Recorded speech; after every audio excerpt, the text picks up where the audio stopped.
What's up, guys? This is the NBA Out of Bounds coming at you with our first NBA podcast, all about the draft and the picks and the trades, all that jazz.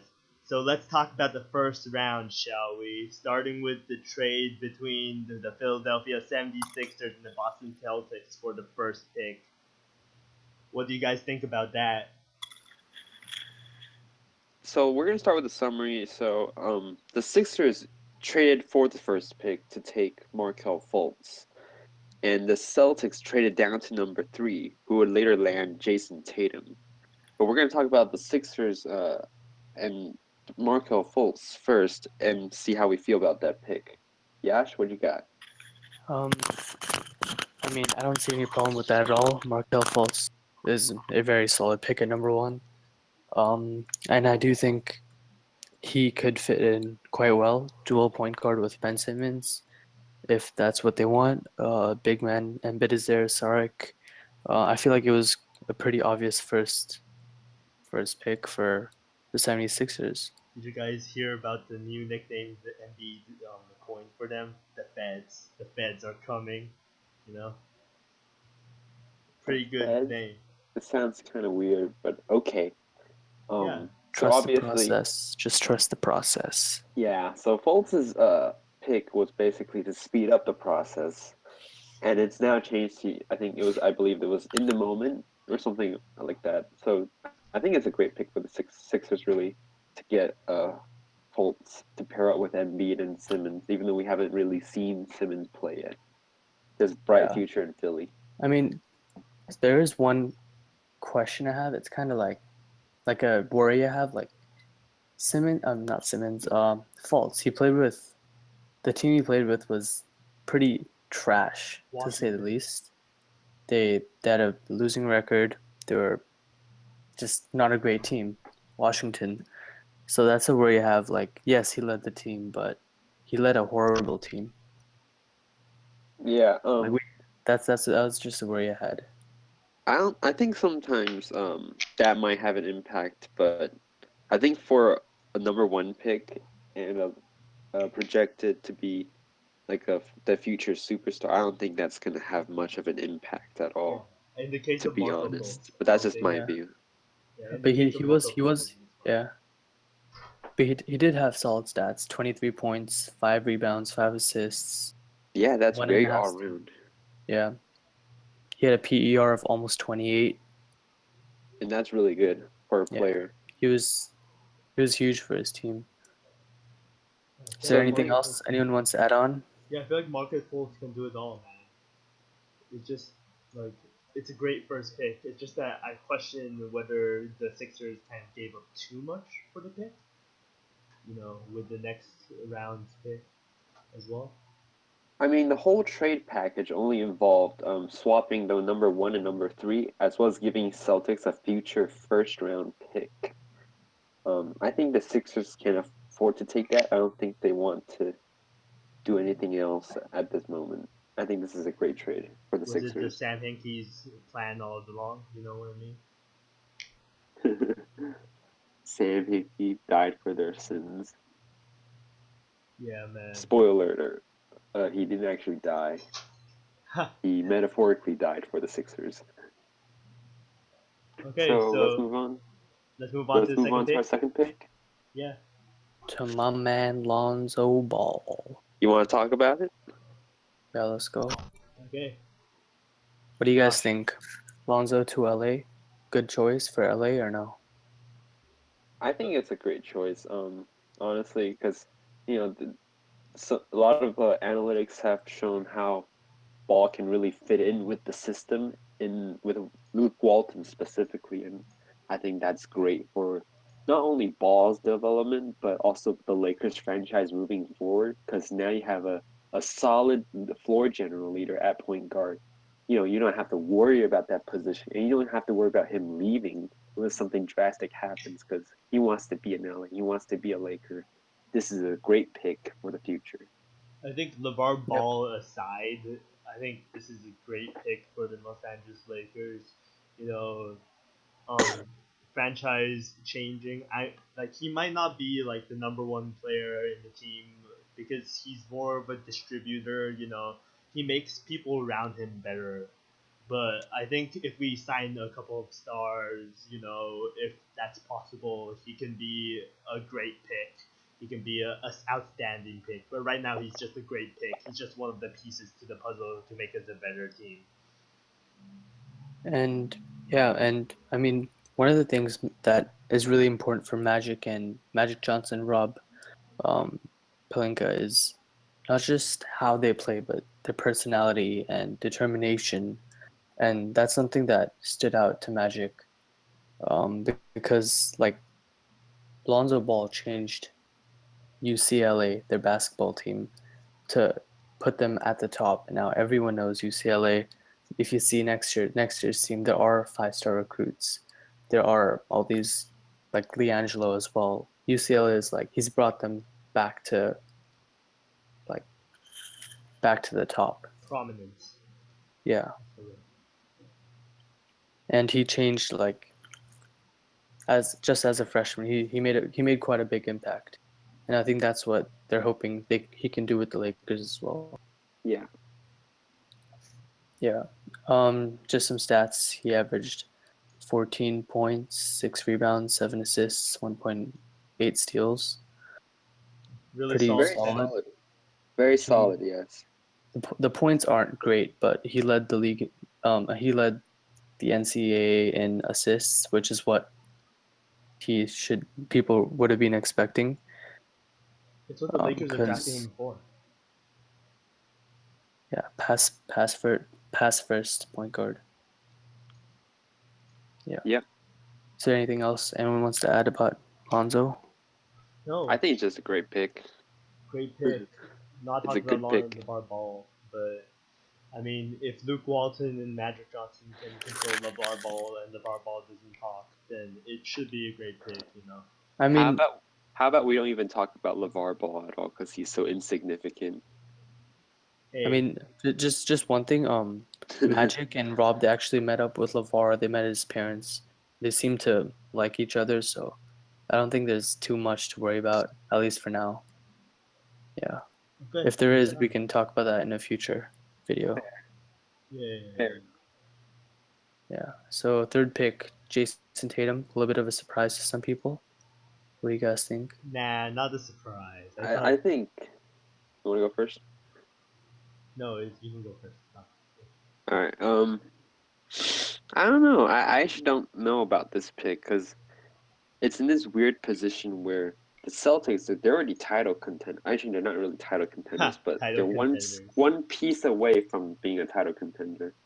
I have no idea why they drafted Tatum or anyone for that matter because the Celtics shouldn't be drafting people right now unless it's mid rounds, late rounds for some player that could fill in as a role player. I disagree. Okay. I disagree because we see the Warriors right now in the league, and I don't think the Warriors I don't think any team can challenge the Warriors right now. So what Danny Ainge is doing is he's building a team that could work in the future. You know what I mean? So once the Warriors become bad, then the Celtics can step in. I don't think they're building for now. So the Celtics are not only building for now, they're also building for later. So I think the pick was not that bad, but I question them not going for perhaps Porzingis or Jimmy Butler, but Porzingis. I don't know about that because the problem I have with the Celtics and Tatum is that with Tatum now you have him on the bench instead of starting because you probably want Jay Crowder starting at small forward instead of Jason Tatum. And I'm gonna be quite honest with you. I don't know how Jason Tatum fits in with Brad Stevens' system. I know Isaiah Thomas flourished under Brad Stevens as more of like an ISO guard, but at the same time, Isaiah Thomas is great at playmaking. Tatum still needs to improve that aspect of his game, and I don't know if this pick actually moves them forward or it keeps them in place. I just don't know what this pick is for.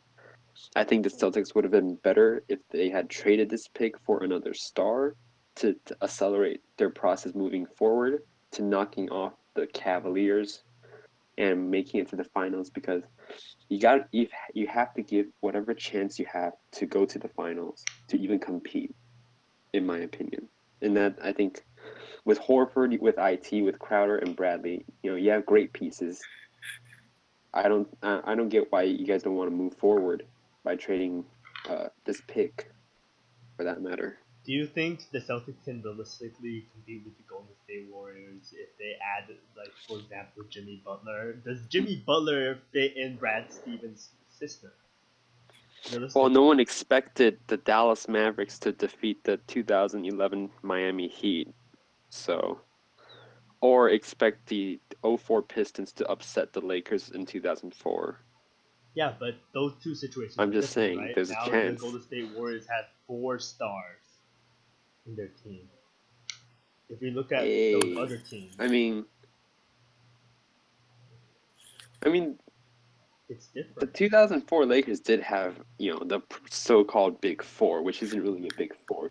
2 of them were kind of washed up. Yeah. Okay. Yeah. So I actually don't agree with Boston getting Tatum. I would have thought Jackson would have been a better option. They play the same position. And not only that, but for the Celtics, there was a lot more demand for Josh Jackson. There were tons of calls, tons of teams who were interested in him. I think he could have been a much greater trade piece for Boston if they wanted a superstar. And yeah, I think it's not a bad choice. Tatum has shown that he can be he's a gifted scorer. We all know that. Carmelo Anthony. Yeah, people think of a lot of people remind him of Carmelo. And yeah, I do think he does have defensive upside. He's not nearly as good as Josh Jackson is as of now defensively, but I do think Jackson would have been the better option as a player right now and as a trade piece. But Agreed. But we just have to wait and see. It could go either way. Yeah, I mean, we'll see. I can see Tatum being a 20-plus point scorer eventually. I can see it going both ways. Really, it depends on like what happens in the future. You know what I mean? And Boston are known for not letting outside perception like influence their draft. So it's just how they work. Yeah. So I think we just have to see what Danny Ainge does, I guess. Yeah, and he's a smart GM. Yeah. Okay, so smart, but doesn't take the risk sometimes. Yeah. But okay, let's go. Yeah. Yeah. Oh, I think we can move on. Yeah, that's fine. You have anything to say, or should we go to the next? Oh, but let's talk about Josh Jackson. I think that was perfect for the Suns. Devin Booker, Chris, Bender. They already have youth. Adding another player in the youth, and one thing is we know Jackson is one of the best defenders in this class. One of his weaknesses, too aggressive, but I think it should be fine in the NBA. You're supposed to be more aggressive anyways in the NBA than in college. And yeah, his jumper isn't quite there yet, but I do not think that's too much of a problem. They already have a scorer in Booker. I think Jackson will just be great help for their defense. Do you think anger management would be any issue for? I mean, he is taking an anger management course. I think we'll just have to wait and watch. I think we won't know until he actually plays in the NBA and sees if he has any issues with that. But I don't think the Suns should be too worried about it. But it definitely is one of the worries for Josh Jackson. I think, honestly, one of the biggest reasons why the Celtics did not draft Josh Jackson was because they didn't have a workout with him. They canceled his workout.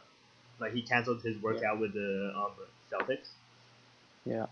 I think that's one of the biggest reasons why they didn't. They thought he was like EM. They thought he was bad mannered. Um, and they were kind of pissed. But I didn't. I don't think. I think they really like Danny Ainge really wanted Jason Tatum. But like you guys said, I don't really know why. But we just Yeah. have to wait and see. Andrew, what do you think about Josh Jackson's Suns? I think this is a great pick for the Suns. As you said, they already have youth. They have Devin Booker, Marquise Chris. Dragon Bender is still coming along, so there's still hope. And one of the big things that caught my eye about Josh Jackson is, of course, his defense. With the Suns, what you have is a bunch of young players who aren't really along the line defensively. But what Josh Jackson brings it's an upgrade at defense on the defensive end, and obviously he has his offensive downfalls. But I think Booker and the others can more than make up for his red flags. But I think Josh Jackson's offensive upside is decent, not the greatest, but I think as long as he fits in with the system and knows his role, I think he's going to be a great player for the Suns. Do you guys Yep. see his And comments? speaking on what? Do you guys What see his comments? comments after the draft? He said that the top three teams will regret passing on him. What do you guys think about that? We'll see. Well, we can We'll just see. wait and watch and see what happens in the end. Yeah, and just a note that Marquise Chris actually got named all rookie second team just now, but that's a whole different topic. Interesting. Okay, number 5, De'Aaron Fox. Oh yeah, we're gonna talk about the fifth pick of the draft. De'Aaron Fox Fox? from Yeah, let's Kentucky. go. So this pick screams at me the Western Conference, John Wall and Bradley Beal. Like De'Aaron Fox and Buddy Hield are gonna absolutely tear it up in the Western Conference if they stay together for the next few years. Obviously they still have room to grow. De'Aaron Fox is very quick. He's very athletic. He has great potential on defense. His offense is still coming along. He has a shaky jumper, but in terms of he's streaky. But in terms of complementing Buddy Hield, I think that is a great combo because Buddy Hield is kind of the opposite. His offense is humming along, but his defense still needs a bit of work. But they're both young, so there's still room to grow. And Buddy Hield can shoot. Yeah, Buddy Hield makes up for De'Aaron Fox's downfalls. I think this is a great pick for the Kings. They're a dysfunctional franchise. They're kind of in a mess right now, but hopefully with Fox, Buddy Hield, Skal Labissiere, and Willie Cauley-Stein, they can move forward into a greater Kings future. Do you think De'Aaron Fox's ceiling is John Wall, or do you see him like progressing further than John Wall, or kind of a bit lower than John Wall?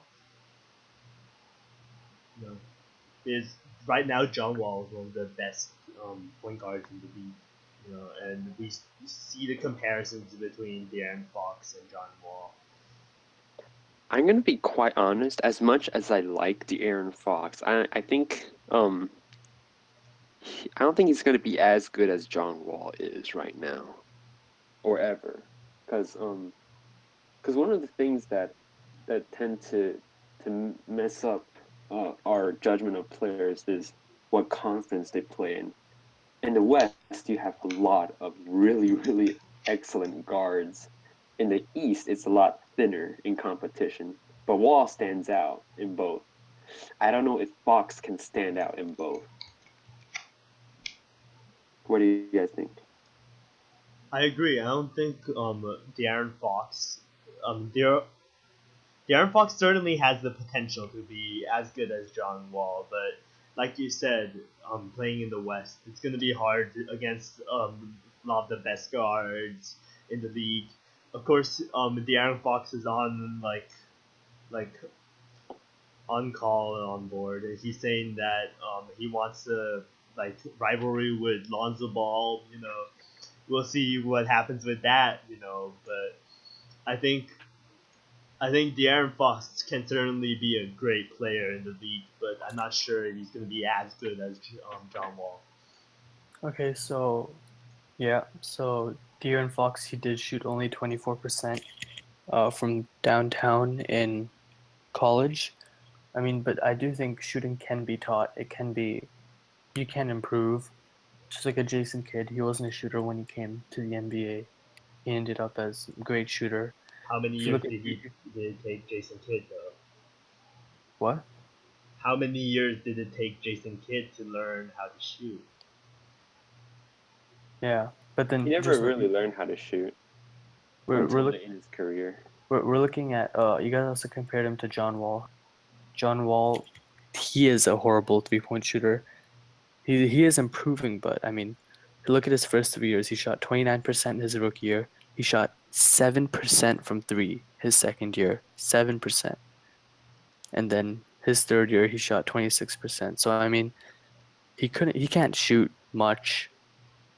He is improving slowly, but it just shows like athleticism is crucial, and that is something De'Aaron Fox has. So I do think I don't think he's ever going to be a great shooter, but I do think that he can definitely succeed in the NBA like John Wall has. Yeah, I think he's gonna find some. I think he's gonna find success in the NBA, though I don't think it's gonna be as prominent as John Wall if we're comparing to John Wall. Yeah. So let's talk about Jonathan